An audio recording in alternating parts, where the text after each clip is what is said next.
اللہ اولاد سے پاک ہے۔ میری کتاب ہے عقائد کی حکمت، اس میں 15 عقلی دلیلیں ذکر کی گئی ہیں کہ اللہ تعالیٰ اولاد سے پاک ہے۔ کتنی دلیلیں؟ 15 دلیلیں ایسی ذکر کی گئی ہیں کہ اللہ تعالیٰ اولاد سے پاک ہے۔ اب ان میں سے چند دلیلیں میں آپ کے سامنے رکھوں گا، پھر آپ دیکھیے گا کہ اللہ تعالیٰ کیسے اولاد سے پاک ہے۔ پہلی دلیل یہ ہے کہ اللہ تعالیٰ اولاد سے پاک ہے۔ ہمارا عقیدہ اسلام نے کیا دیا کہ اللہ اولاد سے پاک ہے۔ کیوں پاک ہے؟ سنیے۔ نمبر 1، اولاد کو ضرورت مخلوق کو ہوتی ہے۔ اولاد کی ضرورت کس کو ہوتی ہے؟ مخلوق کو۔ کیوں ہوتی ہے؟ کیونکہ جب وہ شہوت سے دو چار ہوتا ہے، مجبور ہوتا ہے، تو اپنی بیوی سے ہم بستر ہوتا ہے، تو کبھی کبھی تو چاہتے ہوئے اس کی بیوی حاملہ ہو جاتی ہے اور کبھی نہ چاہتے ہوئے حاملہ ہو جاتی ہے۔ تو اولاد کی ضرورت مخلوق کو ہوتی ہے۔ کبھی شہوت سے مغلوب ہو کر جمع کرتا ہے جس سے اولاد ہو جاتی ہے، اور کبھی دشمنوں کی قوت سے مجبور ہو کر اولاد چاہتا ہے کہ میرا دشمن بہت طاقتور ہے، لہذا اس کی افرادی قوت زیادہ ہے، جب میری اولاد ہوگی تو میری بھی افرادی قوت بڑھے گی۔ اور اللہ تعالیٰ جب شہوت سے پاک ہے، اللہ تعالیٰ کے مقابل کوئی ایسا دشمن ہے ہی نہیں جس کو اللہ تعالیٰ ہرا نہ سکے، تو اولاد کی ضرورت تو اس کو ہوتی ہے جو اپنے مد مقابل اپنے دشمن پر جیت حاصل نہ کر سکے، اس کی افرادی قوت کم ہو تو اولاد کا سہارا لیتی ہے۔ اور وہ شخص جو شہوت سے سرشار ہو، جو شہوت سے بدمست ہو، مجبور ہو، لاچار ہو، اس کی اولاد ہوتی ہے، اور اللہ تعالیٰ تو شہوت سے پاک ہے۔ تو جب ان چیزوں سے اللہ تعالیٰ پاک ہے تو اللہ کو اولاد کی کیا ضرورت؟ اللہ کو اولاد کی کیا ضرورت؟ اچھا، دوسری دلیل، اولاد اس کو ضروری ہوتی ہے جو بدلتی ہے۔ اولاد کی ضرورت کس کو ہوتی ہے؟ جو چیز بدلتی ہے۔ ہم دیکھ لیں، ہم بچپنے میں کیسے تھے، جوانی میں کیسے ہیں، اچھا بڑھاپے میں کیسا ہوگا؟ ہماری شکل، ہماری صورت، ہماری ذات بڑھاپے میں کیا ہوگی؟ تو جو چیز بدلتی ہے وہ اولاد کی محتاج ہوتی ہے۔ کیوں؟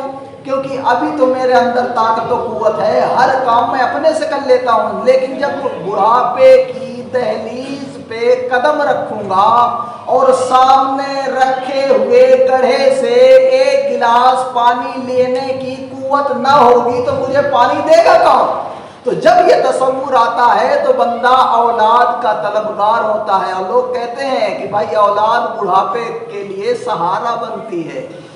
بڑھاپے کی کیا بنتی ہے؟ سہارا بنتی ہے۔ تو اولاد کی ضرورت اس کو جس کی ذات بدلتی ہے، اور اللہ تعالیٰ کی ذات بدلنے سے پاک ہے، اس لیے اولاد سے بھی وہ پاک ہے۔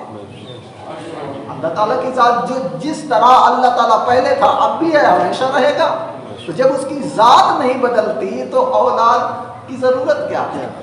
اچھا، اگلی دلیل سماعت فرمائیے کہ اولاد کی ضرورت اس کو ہوتی ہے جو فنا ہو جاتی ہے، جو چیز ختم ہو جاتی ہے۔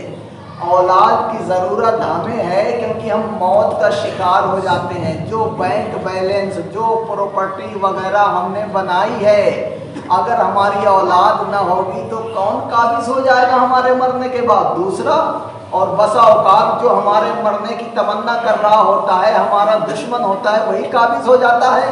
تو بندے اپنی ملکیت اور اپنے ساز و سامان اور اپنے مملوک کا وارث بنانے کے لیے اولاد چاہتی ہے۔ کیوں؟ کیونکہ مجھے ایک نہ ایک دن اس دنیا سے جانا ہے، اس دنیا سے رخصت ہو جانا ہے، مجھے فنا ہو جانا ہے۔ تو اگر اولاد نہ رہے گی تو میرا کاروبار آگے لے کر کون چلے گا؟ اگر اولاد نہیں رہے گی تو یہ گھر کون استعمال کرے گا؟ اگر اولاد نہیں رہے گی تو یہ میرا ساز و سامان اور